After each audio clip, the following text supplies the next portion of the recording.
اعوذ باللہ من الشیطان الرجیم۔ سورۃ البقرہ آیت نمبر 261 اور 62 انشاءاللہ آج ہم پڑھیں گے۔ بسم اللہ الرحمن الرحیم۔ مثل الذین ينفقون اموالهم، ان لوگوں کی مثال کہ جو اپنے مال خرچ کرتے ہیں فی سبیل اللہ، اللہ کے راستے میں، کمثل حبۃ، ایک دانے کی مانند ہے، انبتت 7 سنابل، جس سے 7 بالیاں اگتی ہیں، فی کل سنبلۃ، ہر بالی کے اندر 100 حبہ، 100 دانے ہیں، واللہ یضاعف لمن یشاء، اور اللہ تعالیٰ اور بڑھا چڑھا کر عطا کر دیتا ہے جسے وہ چاہتا ہے، واللہ واسع علیم، اور اللہ تعالیٰ خوب وسعت والا اور علم والا ہے۔ الذین ينفقون اموالهم، وہ لوگ کہ جو خرچ کرتے ہیں اپنے مال فی سبیل اللہ، اللہ کے راستے میں، ثم لا یتبعون،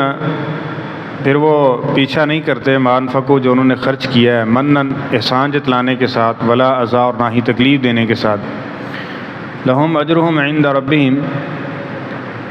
ان کے لیے ان کے رب کے ہاں مکمل اجر ہوگا، ولا خوف علیہم ولا هم یحزنون، اور ان پر کوئی خوف بھی نہیں ہوگا اور یہ غمزدہ بھی نہیں ہوں گے۔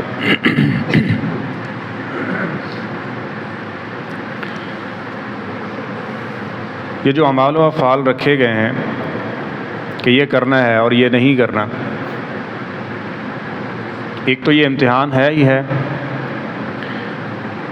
اس کے ذریعے پرکھا جا رہا ہے کہ کون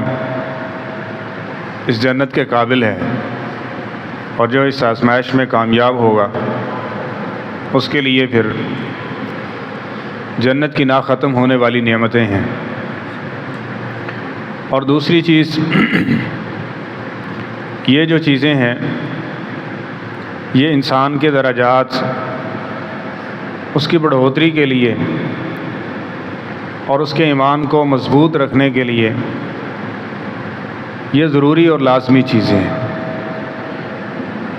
جس کے بغیر ایمان کو سالم رکھنا یا اس پہ استقامت اختیار کرنا ناممکن اور بسا اوقات محال ہو جاتا ہے۔ اس لیے عمل بنیاد ہے۔ ایک چیز ہمیشہ ذہن میں رکھیے کہ کوئی بھی نیکی جو ہے وہ چھوٹی نہیں ہے، حقیر نہیں ہے۔ لا تحقرن من المعروف شیئا، جب نیکی کو حقیر سمجھیں گے تو پھر اس کے کرنے کی توفیق چھن جائے گی، کرنے کو دل ہی نہیں کرے گا، اور ایک وقت آئے گا کہ بندہ نیکی کو نیکی سمجھے گا ہی نہیں، بس کر رہے ہیں، نظام چل رہا ہے۔ اور اسی طرح کسی بھی برائی کو چھوٹا مت سمجھیے۔ ایک چھوٹی برائی بھی، جس طرح نبی کریم صلی اللہ علیہ وسلم نے فرمایا، بسا اوقات انسان کو علم نہیں ہوتا، ایک زبان سے نکلا ہوا اس کا بول بھی اس کو جہنم میں لے جاتا ہے۔ تو چھوٹی برائی جو ہے نا وہ بھی چھوٹی نہیں ہے، اس کو بڑا سمجھیں تب انسان اس سے بچنے کی بھی کوشش کرے گا۔ اور اگر اس کو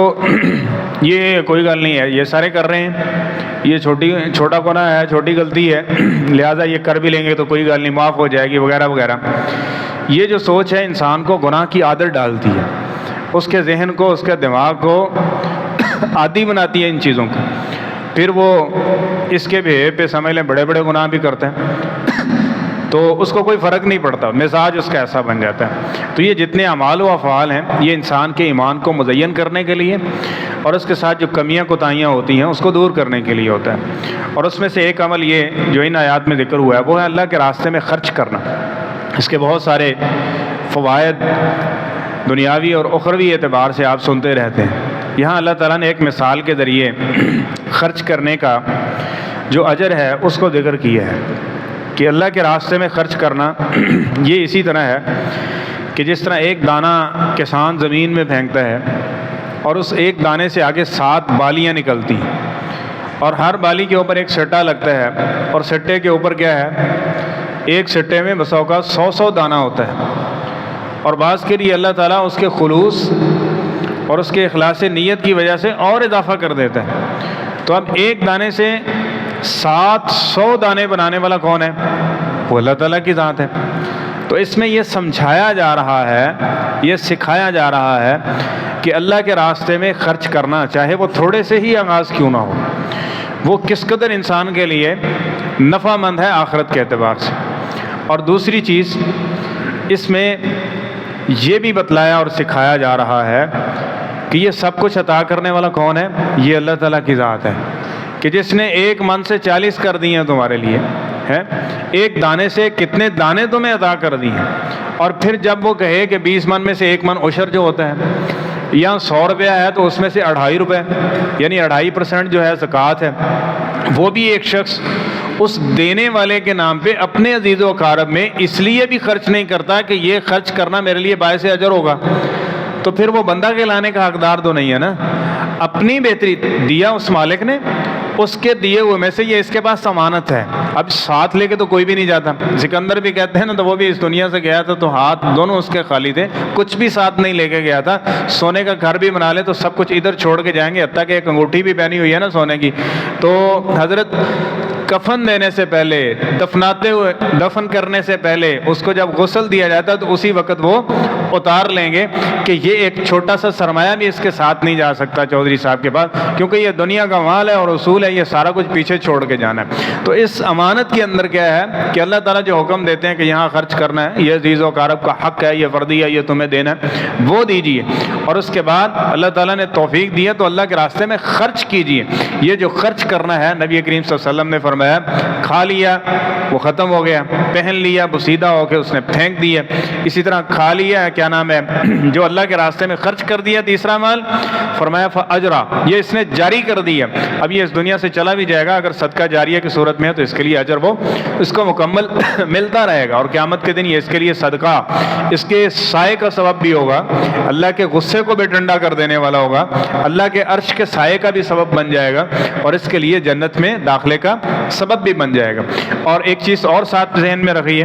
کہ اللہ کے راستے میں جتنا بھی خرچ کر رہے ہیں، ایک تو یہ ہے کہ خرچ کرنے کے اندر بخل نہیں کیجیے، بڑے ایسے سمجھ لیں توانیت کے ساتھ اس کو خرچ کیجیے، اور دوسری چیز یہ ہے کہ جو بھی خرچ کیجیے اس کو خالصتاً اللہ کی رضا کے لیے خرچ کیجیے، وہ دل و جان یعنی شوق کے ساتھ اس کو خرچ کریں اور اللہ کی رضا کے لیے خرچ کریں، تو پھر کیا ہوگا؟ الذین ینفقون اموالهم فی سبیل اللہ ثم لا یتبعون ما انفقوا منا ولا اذی، انہوں نے خرچ کیا اور خرچ کرنے کے بعد اس کو احسان نہیں جتلایا، یعنی جس میں خرچ کیا پھر اس کو دانے دینا، میں نے دینا، اور اس کو محسوس کروانا کہ میں نے تمہارے ساتھ تعاون کیا تھا، یہ محسوس کروانا، یا پھر اس کو کسی عذر یا کسی قول و قرار کے ساتھ یا کسی اپنے قول و فعل کے ساتھ اس کو تکلیف دینا، اس کو تکلیف کے اندر مبتلا کر دینا۔ بس اوقات ایسے ہوتا ہے کہ ایک آدمی مستحق ہوتا ہے لیکن مجبور بھی ہوتا ہے ساتھ میں، تو اس کو ساتھ کچھ تعاون کیا جاتا ہے اور پھر اس کا ایسا ڈنڈورا پیٹا جاتا ہے کہ اس کو پوری دنیا میں اس کا فوٹو جو ہے نا، اب وہ دیکھ کے جہاں جہاں دیکھتا ہے تو کہتا ہے میں کی تعاون لے بیٹھا، اب یہ تو میرا ذلت و خواری کا ایک سبب بن گیا کہ ایک وقت آ گیا مجبوری کا، لیکن یہ کیا کس چیز کا مجھے سامنا کرنا پڑ گیا۔ تو یعنی کوئی بھی ایسی چیز جس میں اس کے لیے تکلیف کا باعث ہو یا اس کو اذیت دینا مقصد ہو، تو اس طرح کی چیز ہوگی، تو پھر کیا ہوگا؟ جو خرچ کیا ہوا مال ہے اس کا اجر نہ صرف ضائع ہوگا بلکہ یہ گناہ کے زمرے میں چلا جائے گا، جس طرح کی آگے بات آئے گی ہم پڑھیں گے۔ تو فرمایا کہ جنہوں نے ایسا کام نہیں کیا کہ نہ احسان جتلایا اور نہ ہی خرچ کرنے کے بعد تکلیف دی، تو لہم اجرہم عند ربہم، ان کو ان کے رب کے ہاں پورے کا پورا اجر ان کا سیو ہے، محفوظ ہے، اور قیامت کے دن ان کو دیا جائے گا۔ اس سے یہ بھی بات سمجھ آئی کہ ہر خرچ کرنے والے کو اجر